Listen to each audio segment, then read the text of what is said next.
என்னுடைய ஆசீர்வாதம் என்னை நம்புற அத்தனை பேருக்கும் உண்டு. சரியே கிரியே ஆ அது என்ன எதை குறிக்குது? அதாவது வந்து 4 பதம்: சரியை, கிரியை, யோகம், ஞானம். சரியைன்றது வந்து இப்போ நீ சின்ன குழந்தையா இருக்க, வட கோயிலுக்கு போகலாம் அப்படின்னு கூட்டி போய் உங்கள் அப்பாவோ அம்மாவோ கூட்டி போய் சாமி கும்பிட்டு வந்துடுவாங்க. அது வந்து சரியை. ஏன்னா அது நான் போய் சாமி கும்பிட்டாரோ அது ஒன்றுமே பண்ணலையே. அடுத்த ஸ்டெப்பு, இப்போ ஒரு முருகர் கோயில் போகிறீங்க, ஓம் சரவண பவாய நம. ஒரு மாரியம்மன் கோயிலுக்கு போகிறீங்க, ஓம் சக்தி. சிவன் கோயிலுக்கு போகிறீங்க, ஓம் நம சிவாயா. ஒரு நாராயணன் கோயிலுக்கு போகிறோம், ஓ நமோ நாராயணா. இப்படி நீங்கள் அந்த கோயிலுடைய பேரை வச்சு சாமி கும்பிட்டு மந்திரம் ஓதி கும்பிட்றது கிரியை. அதுக்கடுத்து அதுலேயும் சாமி பேசாது, அது கம்மியாக தான் நீ சொல்கிறதெல்லாம் கேட்டு கம்மியாக தான் இருக்கும். அடுத்து 3ஆவதாக போகும்போது வந்து யோகம். அப்போ போய் யோகத்தில் போகும்போது உங்களுக்கு வந்து மாற்றம் வரும். இது சரிகளில் மாற்றம் உங்களுக்கு வராது. இந்த யோகத்தில் போகும்போது உங்களுக்கு மாற்றம் உங்களுக்கே பாடம் வாங்கினவங்களுக்கு தெரியும், மாற்றம் வந்து வரும். அதுக்கப்புறம் இதழோட முத்தனைனால தான் வந்து ஞானம். அது வந்து அவங்கவுங்களுடைய கர்மா விதி அதுக்கு தகுந்த மாதிரி அமையும். அந்த நீங்கள் யோகத்தில் நல்லா போனாவே ஞானம் வந்து கண்டிப்பாக ஒரு நாளைக்கு அமையும். அது எப்போன்றது அது உங்களோட கர்மா வேலை செய்யும். உங்களை நீங்கள் எவ்வளோ பாடத்தில் எப்படி போகிறீங்க என்ன பண்ணுறீங்கன்றதை வச்சு கொஞ்சம் முன்ன பண்ண வரும். அதுக்கு தகுந்த மாதிரி இதுதான் 4 பதம். சரி சாமி, சொல்லுங்கள் சாமி. சாமி 7 ஆதாரங்கிறதுன்னு சொல்கிறாங்க சாமி.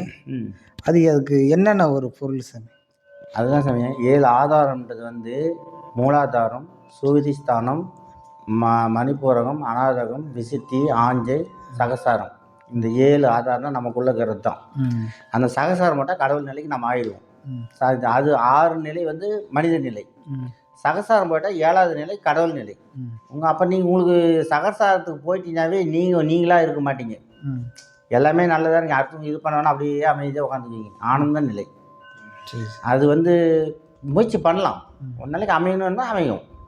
அதெல்லாம் முயற்சி தான் சமயம். முயற்சி நம்மளது, முடிவு இறைவன் தான் ஐயா சொல்வார்.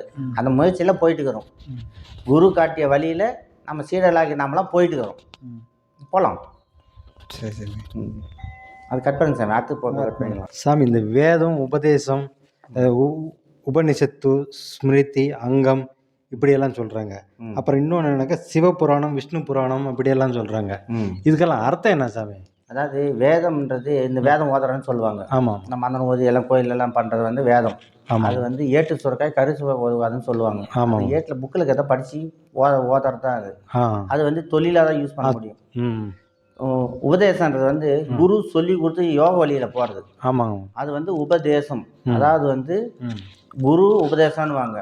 குரு வந்து ஒரு இடத்த சுட்டி காட்டி இந்த இடத்துல இப்படி போங்கன்னு சொல்லி காட்டுறது தான் வந்து உபதேசம். அது தீட்சைன்னு சொல்லுவாங்க. அது பல பேர், அது இது பல பேர் இருக்கு. அது வந்து யோக வழியில போறது இந்த வழி சாமி. அதுக்கு மேல நீங்க புராணம்லாம், சிவபுராணம், விஷ்ணு புராணம், அந்த கடவுளுடைய புகழ் பாடி பாடுறது தான் அது.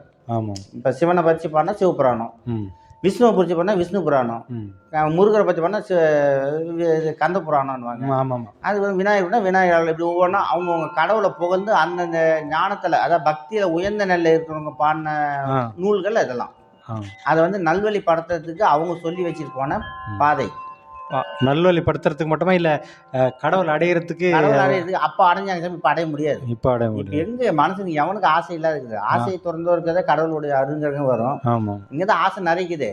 ஐயா சொன்னா பக்கத்துக்கு வந்து தூங்கினா அவனால கல்ல மண்ணு வாரி போட்டு அடிச்சு போற காலத்துல நம்ம எங்க போய் பேசலாம்? அப்படிதாங்க. அதனால வந்து அதெல்லாம் ஒண்ணும் பண்ண முடியாது சாமி. நாம போற யோக வழியில போறோம், நம்ம இந்த வழியில போவோம், இல்ல வர்றவங்களாம் அனுப்பிச்சிக்குவோம், எல்லாரும் நம்மளோட சேர்ந்து அவங்களையும் கூட்டிட்டு போவோம். இதுதான் நம்ம வழி சாமி.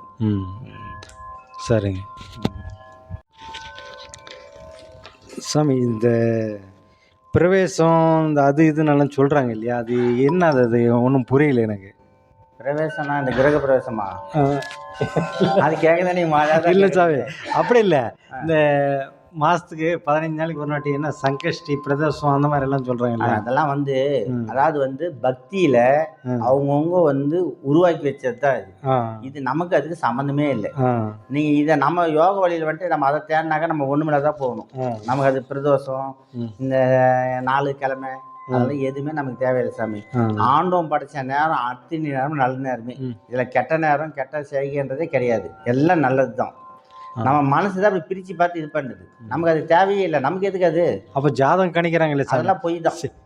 என்ன செவ்வாய் புதன் அந்த மாதிரி எல்லாம் சொல்றாங்க இல்லையா? அதெல்லாம் சொல்றாங்க சாமி, ஆனா நடக்குதா? இல்ல இல்லையே. இப்ப வந்து நல்லா ஜாதகம் பார்த்து ஒரு கல்யாணம் பண்றாங்க. ஆமா பொண்ணு சேர்ந்ததுல பையன் சேர்ந்ததுல டைவர்ஸ் வந்துருது. நல்லா பார்த்தவங்க அப்படி நடக்குது.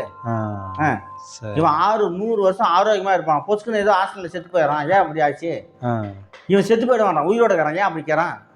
அப்ப எங்க சாஸ்திரம் எங்க உண்மையா போச்சு? அப்ப ஜாதகம் கணிக்கிறது சும்மா? அதெல்லாம் சும்மா சாமி, ஒரு மன திருப்தி செஞ்ச சமாதானத்தோட செய்ய, அவ்வளவுதான். இப்ப கோயிலுக்கு போறாங்க, கடவுளே என்னை காப்பாத்து, நான் கடவுள் சொன்ன கடவுள் காப்பாத்துவான்றாங்களா, அந்த நம்பிக்கை தான் சமையுது. அவ்வளவுதான். அதுக்கு இதுக்கு சம்பந்தம் இல்லை. அப்படின்ற ஒரு சித்தர் இருந்திருக்காரு. அவர் மாடுண்டு கண்டுண்டு மக்கள் என்று மகிழ்வதெல்லாம் கேடுண்டு என்னும்படி கேட்டு விட்டோம். இனி கேன் மனமே ஓடுண்டு கந்தை உண்டு உள் எழுத்து 5 ஓதும் உண்டு தோடுண்ட கண்டாடியார் நமக்கு துணையும் உண்டோ. இதுக்கு அர்த்தம் என்னங்க ஐயா?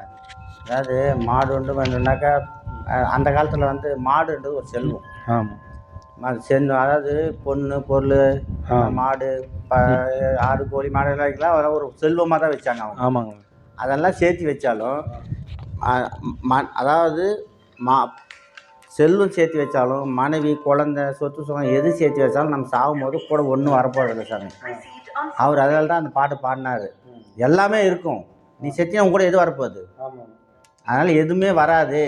நீங்கள் அதை மட்டும் 5 எழுத்து மந்திரத்தை சிவனை பிடின்னு சொன்னார். ஆனால் அது யாரும் பிடிக்கிற தயாராக இல்லையே. அவர் புரிஞ்சுக்கல. என்ன சாமி புரியல? அதுக்காக இல்லை, அப்போதான் தெளிவாக தெரியும்.